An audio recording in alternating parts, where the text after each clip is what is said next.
नमस्कार मित्रांनो, स्वागत आहे सर्वांचं ग्रीनगुड ॲग्री आपल्या मराठी यूट्यूब चॅनलमध्ये। मित्रांनो, आज मी तुम्हाला मिरची पिकावर जे काही समस्या येते, खास करून ब्लॅक थ्रिप्स आणि व्हायरस, तर याच्यासाठी आपल्याला काय उपाययोजना केली पाहिजे आणि ती किती महत्त्वाची आहे, त्यासोबत त्याचे फायदे काय आहेत, तर याची माहिती आज आपण आजच्या या व्हिडिओमध्ये घेणार आहोत। तर जे शेतकरी आपल्या ग्रीनगुड ॲग्री चॅनलवर नवीन असतील त्यांनी चॅनलला सबस्क्राईब करा, सोबत नोटिफिकेशन बेल प्रेस करा, म्हणजे आलेल्या व्हिडिओचं नोटिफिकेशन तुम्हाला मिळेल। तर मित्रांनो, मिरची पिकामध्ये आपल्याला खूप जास्त समस्या ह्या जाणवतात, ज्यामध्ये व्हायरस आणि ब्लॅक थ्रिप्स या दोन एवढे मोठे डोकेदुखी आहेत की यामुळे प्लॉट बसतो, लाखो रुपये खर्च होतो, तरीसुद्धा हा जो रोग आहे हा कंट्रोलमध्ये येत नाही। याच्यासाठी उपाययोजना काय केली पाहिजे, प्रिव्हेंटिव्ह आणि क्युरेटिव्ह उपाय काय केले पाहिजे, त्यासोबत आणखी काय वेगवेगळं व्यवस्थापन केलं पाहिजे की ज्याच्यामुळं ह्या दोन्ही गोष्टींचा आपल्याला त्रास होणार नाही, दोन्ही गोष्टी आपल्या प्लॉटवर दिसणार नाहीत। तर याच्यासाठी जी उपाययोजना करायची आहे तीच आपण आज पाहतोय। तर याच्यासाठी सगळ्यात पहिली गोष्ट आपल्याला असं मल्चिंग केलेलं पाहिजे। मल्चिंगमुळे फायदा हा होतो की जे काही जमिनीतले फंगस असेल किंवा इन्सेक्ट्स असतील त्यांचा डायरेक्टली कॉन्टॅक्ट हा मिरचीच्या रोपांसोबत होत नाही, परिणामी व्हायरस हा लवकर येत नाही किंवा इतर किडींचा सुद्धा प्रादुर्भाव आपल्याला लवकर जाणवत नाही। दुसरी गोष्ट, मल्चिंगमुळं आपल्याला खत व्यवस्थापन सुद्धा प्रॉपर होतं, ज्याच्यामुळे झाडांची ग्रोथ चांगली राहते। आणि जर झाडांची ग्रोथ ही चांगली असेल तर कोणतीही कीड किंवा कोणताही व्हायरस हा सहसा लवकर अटॅक करत नाही। म्हणून तुम्हाला ओपन प्लॉटमध्ये अगदीच रोप लावल्यानंतर 10 दिवसानंतर कोकडा दिसतो, परंतु तो सहसा मल्चिंगवर दिसत नाही। दिसतो नाही असं नाही, काही लोक अशी पण आहेत की ज्यांनी जे स्वतः मिरचीवर सांगतात पण त्यांची मिरची मात्र कोकडलेली असते, म्हणजे मल्चिंग असून सुद्धा। म्हणजे असं होतं कारण डायरेक्टली कॉन्टॅक्ट किंवा इनडायरेक्ट कॉन्टॅक्ट किंवा चुकीची ट्रीटमेंट ही आमंत्रण देते आपल्या व्हायरस आणि किंवा ब्लॅक थ्रिप्ससारख्या संकटांना। त्याच्यासाठी आपल्याला उपाययोजना करणं अतिशय महत्त्वाचं आहे। पहिलं, आपण मल्चिंग केलेलं आहे। दुसरी गोष्ट, 3 ते 4 दिवसा मिळून स्प्रे असेल किंवा ड्रिंचिंग असेल हे सारखं ठेवायचं नाही। याचं कारण असं आहे की आपण जेवढा रासायनिक खतांचा वापर जास्त करतो तेवढाच व्हायरस असेल, ब्लॅक थ्रिप्स असेल किंवा फंगस असेल यांचा कॉन्टॅक्ट झाडांसोबत जास्त वाढतो, परिणामी आपली झाडं जी आहेत ही पहिली एकतर अशक्त पडतात आणि दुसरं, या झाडांवर जर कीड लागली किंवा बुरशी जर लागली किंवा व्हायरल इन्फेक्शन जर झालं तर ते कंट्रोल होत नाही, कारण आपण ऑलरेडी एवढे सारे रासायनिक वापरलेले असतात की त्याच्यावर त्या झाडाचा कोणताही रिझल्ट येत नाही। तो सगळा रिझल्ट जो आहे हा न्यूट्रल होऊन जातो, परिणामी आपला फक्त खर्च होतो, आपल्याला फायदा त्याच्यापासून काहीही होत नाही। त्यानंतर दुसरी गोष्ट, तुम्हाला जर कोणी शेड्यूल सांगत असेल तर सगळ्यात पहिली गोष्ट लक्षात ठेवा, आपल्या मिरचीच्या झाडांना किंवा कोणत्याही पिकाला शेड्यूल हा नसतो। कारण शेड्यूल मुळात हे एक फेक टेक्नॉलॉजी आहे किंवा एक फेक तंत्रज्ञान आहे, जे फक्त आणि फक्त कंपन्यांचे पैसे भरायला लावणारं एक टाईम टेबल आहे, बाकी काय नाही।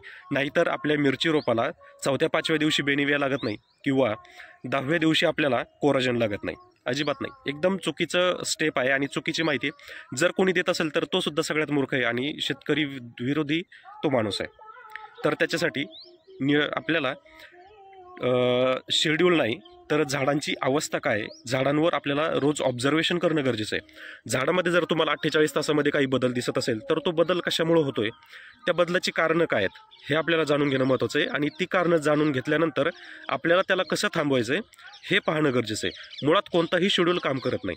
तुम्ही समजा आज जर स्प्रे दिलाय आणि उद्या जर तुम्हाला ती झाडं बोकडलेली दिसली तर तुमचा शेड्यूलचा त्या फायदा काही होत नाही।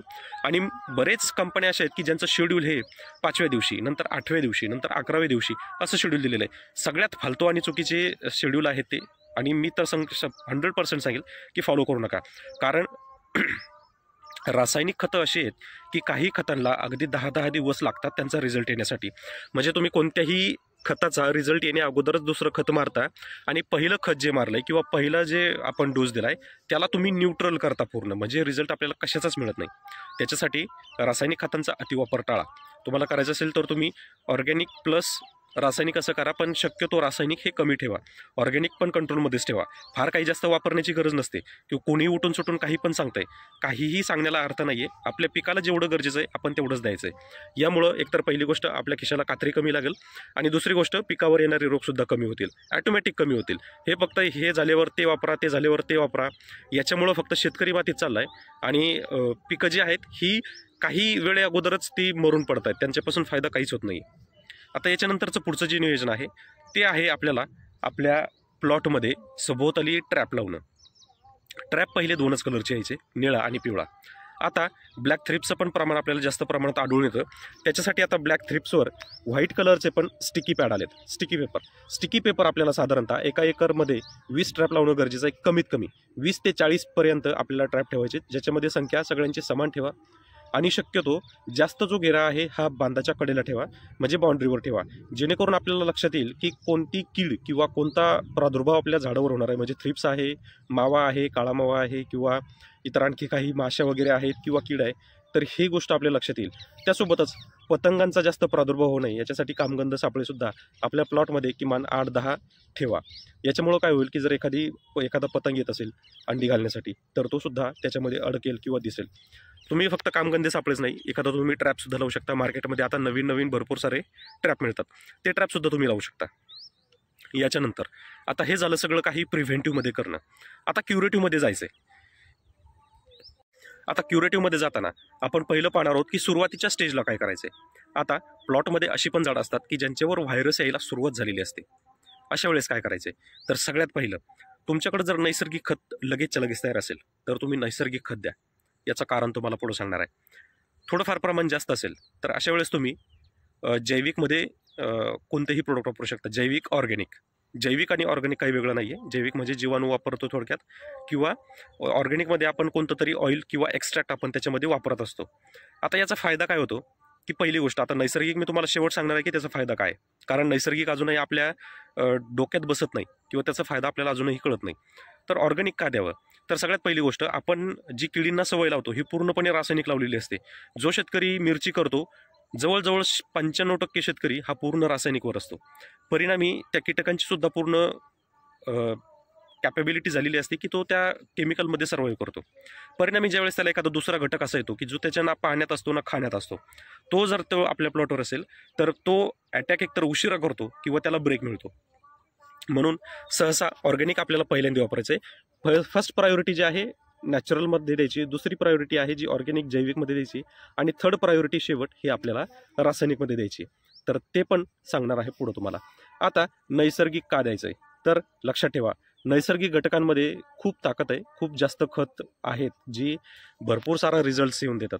आता काही खतं आपण स्वतः डिझाईन केलेत, तर असे निसर्गामध्ये अशी काही खतं आहेत की ज्याचा तुम्ही फक्त स्प्रे जरी केला तरी तुमच्या खूप मोठ्या मोठ्या समस्या सॉल्व्ह होतात भरपूर, आणि ते काही सांगायची गरज नाही आहे. आता हे आपणच डिझाईन केलेत. काही शंडबुद्धीच्या लोकांनी हे पण सांगितलं होतं की कुणी पण काही पण सांगतंय, म्हणे बुरशीनाशक पण होतंय, कीटकनाशक पण होतंय, खत पण होतंय. मग जर असं नसतं तर बाबा पेटंट मिळाला नसता. काहीतरी अभ्यास करूनच एवढं सगळं काम केलंय, नाहीतर आमच्या 3-3 डिग्र्या काही कामाच्या असत्या का?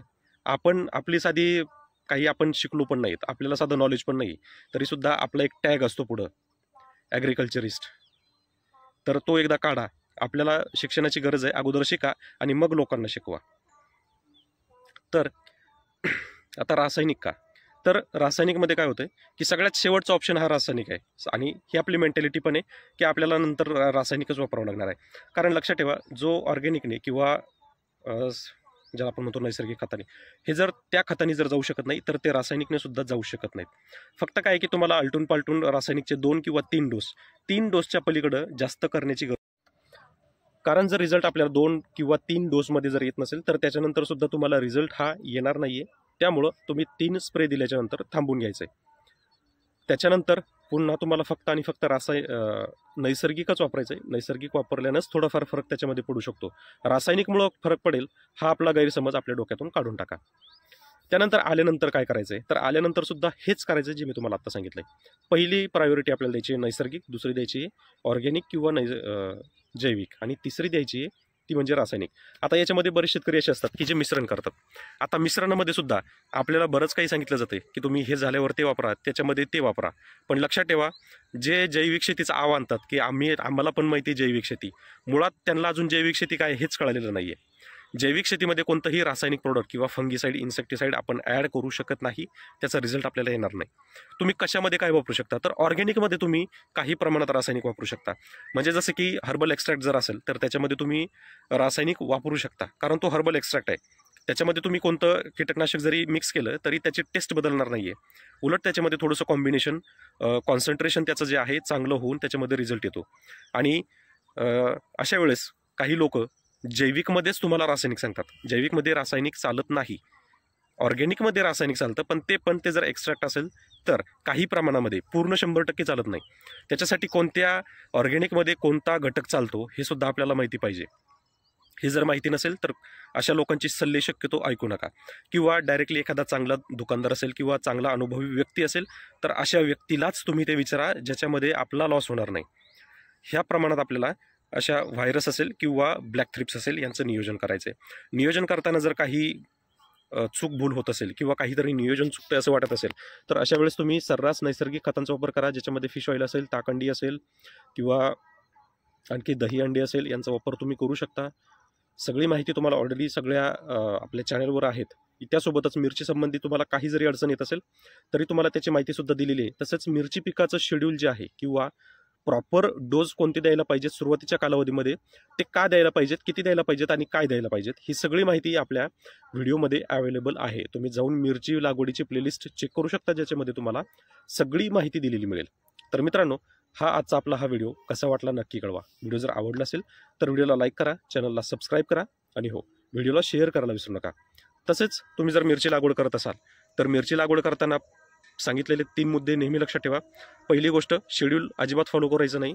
जे आपल्या रोपांची स्टेज आहे त्या स्टेजनुसार आपल्याला ऑब्झर्वेशन करूनच खत व्यवस्थापन द्यायचं आहे. दुसरी गोष्ट, पूर्ण रासायनिक करू नका. काहीतरी जोड देत चला किंवा त्याच्यामध्ये बदल करत चला. फक्त काहीतरी सांगितलंय म्हणून ते फवारत बसू नका. आपल्याला आपल्या पिकामध्ये काहीतरी बदल पण पाहिजे. जर त्याला काहीतरी जेनेटिकली बदल करायचा असेल तर त्याच्यामध्ये तुम्हाला खत व्यवस्थापनामध्ये बदल करावा लागणार आहे. आणि तिसरी गोष्ट, शक्यतो मिरची लागवड करताना प्रिव्हेंटिव्हमध्येच आपल्या ॲक्शन ठेवत चला. म्हणजे फवारणी असेल, ड्रिंचिंग असेल किंवा काहीतरी व्हायरस दिसायला लागलाय किंवा कोकडा बोकडा दिसायला लागलाय किंवा ब्लॅक थ्रिप्स दिसायला लागलाय तर हे दिसल्या लगेचच त्याच्यावर रिॲक्शन द्यायला सुरुवात करा. ती येऊन आल्यानंतर, आपलं पीक खराब केल्यानंतर त्याच्यावर स्प्रे करण्यात काहीही अर्थ नाही. त्यावेळेस आपला प्लॉट हा राहणार नाही. त्याच्यासाठी आपल्याला काही कीड दिसताच आपल्याला त्याच्यावर रिॲक्शन करायची. तर नक्की कळवा व्हिडिओ कसा वाटलाय. भेटूया पुढच्या व्हिडिओमध्ये. तोपर्यंत धन्यवाद.